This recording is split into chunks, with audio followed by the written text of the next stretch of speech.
이번에는 다양한 동식물의 생태를 살펴보고 그 속에 담긴 무한한 과학을 살펴보는 시간입니다. 네, 이번 주는 또 어떤 동물의 이야기를 들어볼 수 있을지 기대가 되는데요. 서울동물원의 노정래 원장님 나와 계십니다. 안녕하세요. 안녕하세요. 네, 지난주에는 돌고래, 재돌이의 얘기를 좀 많이 나눠봤는데요. 오늘은 어떤 동물을 소개해 주실 건가요? 단단한 피부와 코에 뿔이 있는 동물이죠. 네. 코뿔소에 대해서 알아보겠습니다.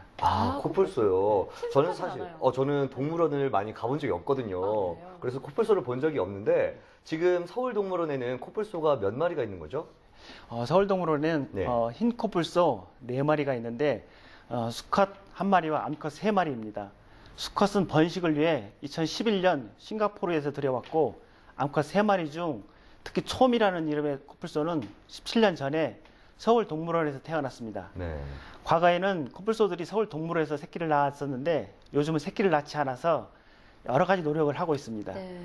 코뿔소가 스트레스를 덜 받게 하고 또 편안하게 생활할 수 있도록 해주기도 하고 영양이 부족하지 않게 영양사가 맛있는 먹이도 챙겨주고 있습니다. 네. 실제 야생에서 사는 것처럼 생활하게 하려고 대부분 방사장에서 지내게 하는데요. 밤에는 내실로 들어와 잠을 자게 합니다. 특히 날씨가 추운 요즘 같은 겨울철에는 감기에 걸리지 않도록 특별히 신경을 쓰고 있습니다. 네, 정말 자식마냥 각별한 정성을 쏟고 계신 것 같은데요. 네. 그런데 다른 동물들을 보면 개나 고양이처럼 온몸에 털로 덮인 동물들이 대부분이잖아요. 그런데 자료 화면에서도 봐도 코뿔소는 피부가 조금 특이한 것 같다라는 생각이 들어요. 코뿔소만의 어떤 특징이 있다면 어떤 게 있을까요? 네, 맞습니다. 코뿔소는 다른 동물과 조금 다릅니다. 네. 네. 먼저 감각기관부터 말씀을 드리면 코뿔소는 시력이 좋지 않지만 후각과 청각이 매우 예민합니다. 그래서 이상한 소리나 냄새가 나면 이게 무슨 일인가 하면서 성큼성큼 다가옵니다. 네. 예. 아시는 것처럼 육상 동물의 육상 포유류들은 털이 온몸을 덮고 있지만 코뿔소는 꼬리의 끝부분과 귀의 가장자리 부분에만 털이 나 있고 나머지 피부는 갑옷을 입고 있는 것처럼 두껍습니다. 네. 이렇게 피부가 노출되어 있기 때문에 바위나 나무에 문지르는 행동을 자주 하는데요. 피부를 보호하기 위해 진흙 목욕을 좋아하고 목욕으로 귀찮은 곤충을 쫓기도 합니다. 동물원에서는 이런 코뿔소의 행동을 돕기 위해 몸을 긁을 수 있도록 소리나 나무 모빌 등의 여러 가지 장치를 마련해주고 있습니다. 네, 저도 그 진흙으로 목욕하는 거 본 적이 있어요. 네, TV에서. 조금 전에 자료 화면을 봐도 저는 네. 처음 봤거든요. 아, 그래요? 굉장히 독특하네요. 그렇죠. 네. 근데 딱 봐도 굉장히 덩치가 커요. 예. 그럼 덩치가 큰 만큼 힘도 세지 않을까 하는 생각이 드는데요. 예. 보통 70 내지 80kg 되는 사람의 힘은 굉장히 세지 않습니까? 그렇죠. 코뿔소는 체중이 2 내지 3톤 정도 나가는데 이런 동물의 힘은 정말 대단합니다. 실제로 코뿔소는 하마와 함께 코끼리 다음으로 힘이 센데요. 그렇다고 해서 시도 때도 없이 싸움을 하지는 않습니다. 네, 그렇군요. 암컷과 수컷 사이는 싸운 일이 극히 드물고 간혹 수컷끼리 싸우기도 하지만 죽기 살기로 싸우지는 않습니다. 네. 극한 상황에 처하면 온 힘을 다해 위험한 상황을 벗어나기도 하는데요. 지금 보시는 영상은 2011년 코뿔소 수컷을 싱가포르에서 들여오는 과정에 안전하게 내실로 들어오는 통로를 설치한 모습입니다. 그런데 이동하던 코뿔소가 갑자기 불안함을 느꼈는지 뿔로 상자를 산산조각 내버렸습니다. 네. 이렇게 코뿔소가 워낙 힘이 세기 때문에 동물원에서도 사육사들이 긴장을 늦추지 않고 있습니다. 그렇군요. 잘 화를 내지 않지만 한번 화가 나면 정말 무서운 성질을 보이는 그런 예. 동물이라고 볼 수 있네요. 그런데 코뿔소는 이름 그래도 그대로 이제 코에 뿔이 난 소잖아요. 그렇다면 이 싸움을 할 때도 이 뿔을 무기로 사용하나요? 그럼 코뿔소 뿔에 대해서 먼저 설명을 드려야 되겠는데요. 네. 네. 코뿔소의 뿔은 다른 포유류인 들소나 황소의 뿔과는 다릅니다. 다른 포유류의 뿔은 뼈가 돌출되고 그 뼈를 케라틴이 덮고 있는 형태지만 코뿔소의 뿔은 케라틴으로만 되어 있는데요. 사람의 손톱처럼 피부가 변해서 형성된 거예요.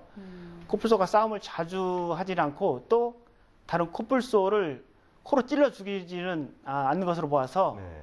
단지 싸움을 하기 위해서 뿔이 난 것 같지는 않습니다. 네. 코뿔소가 싸울 때는 코로 찌르거나 뿔을 결정적인 무기로 쓰지는 않고 사실 머리로 들이받는데요. 네.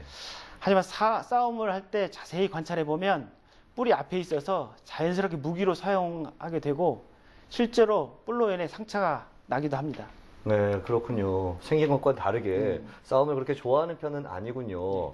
약간 좀 신사적이다 하는 생각도 드는데 그만큼 이름답게 또 다른 동물과 달리 화장실이라는 개념이 있다고 해요. 네, 네, 맞습니다. 코뿔소는 다른 동물과 달리 특이하게 네. 일정한 곳에 똥을 한 곳에 모아서 쌉니다. 코뿔소가 동물원에 살고 있지만 야생의 행동 습성이 남아서 그런 건데요. 야생에서는 코뿔소 수컷들이 홀로 살며 각자 영역이 있어요. 네. 영역을 넓게 차지해서 암컷들에게 잘 보여가지고 신랑감으로 선택받으려는 것입니다. 그러려면 당연히 영역 확보를 위해서 필사적일 수밖에 없는데요. 네. 다른 수컷이 자기 영역에 들어오지 못하게 똥으로 경계 표시를 하는 겁니다. 아, 그렇군요. 이처럼 자기 영역을 지키는 것도 중요하지만 다른 수컷의 영역을 빼앗는 것도 매우 중요한 일입니다. 네. 그래서 야생에서는 암컷에게 잘 보이려고 간혹 다른 수컷의 영역에 침범해서 한판 붙기도 합니다. 아, 그렇군요. 코뿔소가 굉장히 깔끔한 동물이구나라고 생각을 했는데 네. 결국에는 암컷을 이제 사랑을 받으려고 결국 그러는 거였군요. 그렇군요. 네, 그런데 얼마 전 방송에서 보니까 코뿔소가 멸종 위기종이라는 보도가 나오더라고요. 실제로 좀 야생에서 코뿔소 수가 많이 줄고 있나요? 가장 큰 이유로는 예. 자연 환경의 파괴로 서식 여건이 이제 나빠진 겁니다. 하지만 또 다른 이유로는 코뿔소의 뿔이 체험제로서 효용이 있다는 이제 소문 때문인데요. 네. 코뿔소의 뿔과 피를 찾는 사람들이 많아졌고 동양권에서는 코뿔소의 뿔을 약재로 이용하다 보니까 밀렵으로서 개체수가 감소하지 않았나 싶습니다. 네. 이제 동물원에서 번식시켜 개체수를 늘려 멸종 위기의 상황을 극복해야 될 것 같습니다. 지난 9월 22일은 세계 코뿔소의 날이었는데요. 저희 동물원도 이날을 맞이해서 코뿔소의 생일잔치도 열어주고 코뿔소 보존에 대한 여러 가지 행사를 이제 개최했었어요. 네. 코뿔소 보존과 서식지 보존을 위해서 다양한 노력을 하고 있습니다. 정말 네. 신경 많이 쓰고 계시네요. 그렇군요. 네. 저는 코뿔소의 날이 있다는 걸 저도 처음 알았어요. 9월 20일 기억해 놔야겠네요. 네, 그러니까요. 그만큼 또 코뿔소 보존을 위해서 많은 분들이 신경을 썼으면 좋겠습니다. 네. 오늘 말씀 고맙습니다. 고맙습니다. 감사합니다.